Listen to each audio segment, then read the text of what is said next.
Hello and welcome to my September TBR. That took a moment. I was gonna say July and then I was gonna say August and then I was like, oh no, we're at the end of August. I have 8 books to talk about today. This is a theme TBR. I was like, what would be fun? What is a good semi-functional way that I can decide what to read that feels like it's accomplishing something? So I decided to revisit my first ever book haul, which is also the first ever video that I filmed on my channel because I am nothing if not on brand. I know a lot of people actually go through and rewatch it and include the little video up here, but watching myself makes me cringe. I don't really want to watch myself twice over. Editing one video is about the extent that I can do. So, overview of that video. I bought 19 books. I'll link it down below if you do want to watch it and see what I'm doing, but I can't. I watched it long enough to find all of the books, so that's all I can do. I had 19 books in that book haul, some of which I had already read, and some of which I read after watching the book haul. I have 8 books from that haul that I haven't read, which 8 out of 19 is not a bad ratio. I was kind of expecting to watch that haul and have it all be unread just because that is the most on-brand thing I could possibly do. But 8's not bad. 8 is a manageable TBR for September. I'm not reading all of these books. You'll find out why in a moment. But let's go through them. The first is actually one that I am actually looking forward to. This is a good excuse for me to read the book. And that is A Dangerous Fortune by Ken Follett. This is a standalone, I believe.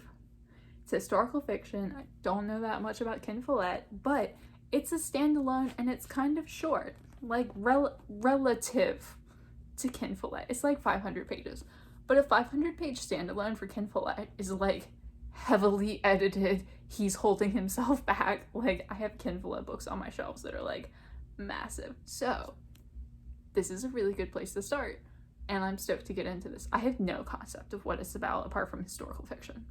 I don't really care. Next thing, less exciting. Gilmore Girls, The Other Side of Summer. This is barely a book. This is written based on an episode, so it's literally just the dialogue from the episode with dialogue tags and the tiniest bit of narration. That's what this is. I didn't buy this to read it. I bought it because I like Gilmore Girls and I just wanted to have it. I also have one of these for the OC. This is not going to be enjoyable, but I do feel it's a book that I own. I should probably read it. It's only 150 pages, but it is just you look at it and it's just all dialogue and dialogue tags. I'm not super stoked, but I'll probably it'll take me an hour, and I've already watched the episode. I kind of just got this to have it because it is kind of cute. And then I have Eva Luna by Isabel Allende. I have wanted to read Isabel Allende for a while. I read some of her short story collections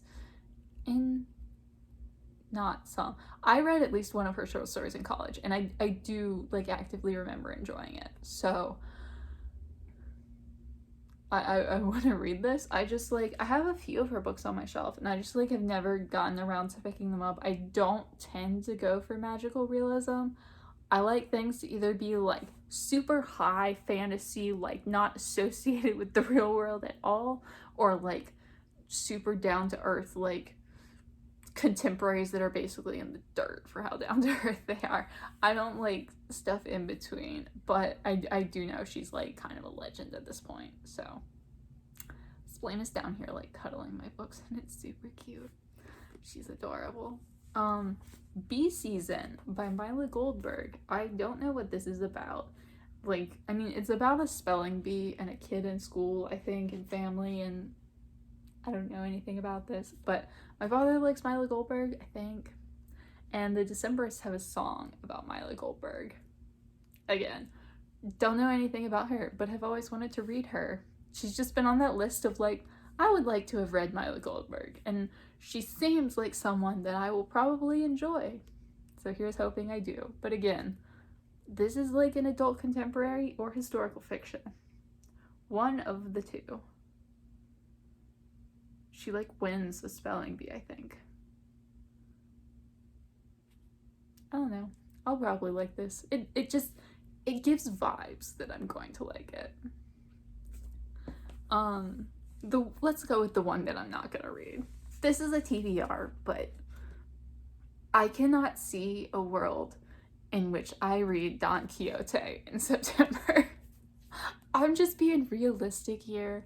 I bought this to have it because I would like to be the kind of person... Hi. I would like to be the kind of person who reads Don Quixote. At this moment in time, I am not the kind of person who reads Don Quixote. I don't imagine that I will read this. I might. I'm not excluding that possibility. It's on this TBR. If I have at all any desire to read Don Quixote, I can. Perhaps I will read it. Probably not, but yeah. It's how long? Oh, it's over 1,000 pages. The universe does not exist in which I read this book next month, but it's going on the TBR. Someone needs to like talk me into this hardcore. So if you've read Don Quixote and enjoyed it, I don't think that many of my subscribers will have, but if you have, come talk to me. Come browbeat me into reading this book. But yeah, it's an 8-book TBR, but it's really like a 7-book TBR. This is only included because it was in that haul, and I think even when I bought it in that haul, there was no plan for me to read this. And oh, we have 3 left. Also one that I didn't really have like a real plan to read. Go for the Goal, A Champion's Guide to Winning in Soccer and Life by Mia Hamm. It seems like a motivational, self-helpy type book. I don't pick up books like this. They just don't do anything for me except irritate me. But I picked this up because it's Mia Hamm. I like Mia Hamm. I was like a little bit young for the Mia Hamm generation of like the craze of her being a soccer star, but I caught like the very tail end of it. And she is like, she's Mia Hamm, you know? So I got this book. I don't expect to love this, but there are pictures of her. Like, there are pictures of her playing soccer, which is fab. I'm hoping it turns out to be like more memoir than like self-helpy, but that's not super the vibe I get. So again, this is one that I'm reading to have read rather than like because I specifically want to read it. But like I do want to, I'm not gonna unhaul it because I don't enjoy it unless she's like being horrifically offensive, which I doubt.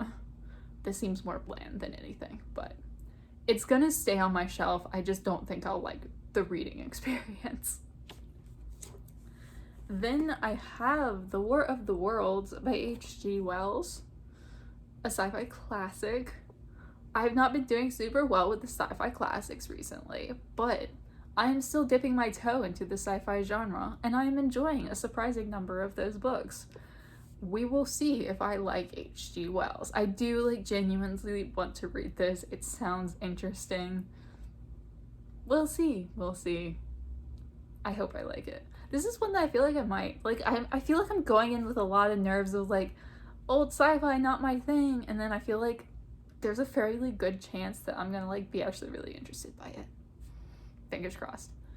And the final book that I have on this list is actually the second in a series, so might not get to it. It's a short series though, so like I'll probably get to it.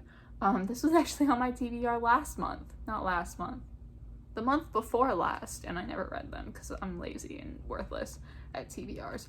The Dead of Night by John Marsden, which is the Tomorrow series book 2. So all I have to do is read the first one. They're short. The first one is a reread for me anyways. This is a dystopic YA series about an unnamed country. I think it's like a fictional country in this world, but like an unnamed country invades Australia while this group of Australian teenagers is like out camping. So they come back after like a week-long camping trip to find like nobody's there, and then they check it out and like their parents are being held in like a concentration camp, and it's a 7-book series. I did not like the first one, but I was interested by like the overall arc and I wanted to see where it went. So again, don't expect to like this. I've said that a lot. That seems bad, but like I'm interested by this. Like I am really interested by like where it's gonna go and what it's gonna do. I just like need to pick it up. So realistically, I could get through 7 of these books without like it being too difficult, because like this is gonna be quick. I assume the Mia Hamm book will be quick, the Gilmore Girls book will be quick, and that's like halfway there basically. Don Quixote is another story. I'm not gonna lie to y'all, that's not getting read. But let me know down below if you read any of these, what you thought of them, if you have, if any of these appeal to you. Probably not many of them. There are 4 that are like real books, I feel like. Yeah, talk to me down below. I always enjoy that. And as always, thank you so much for watching, and I will see y'all again soon.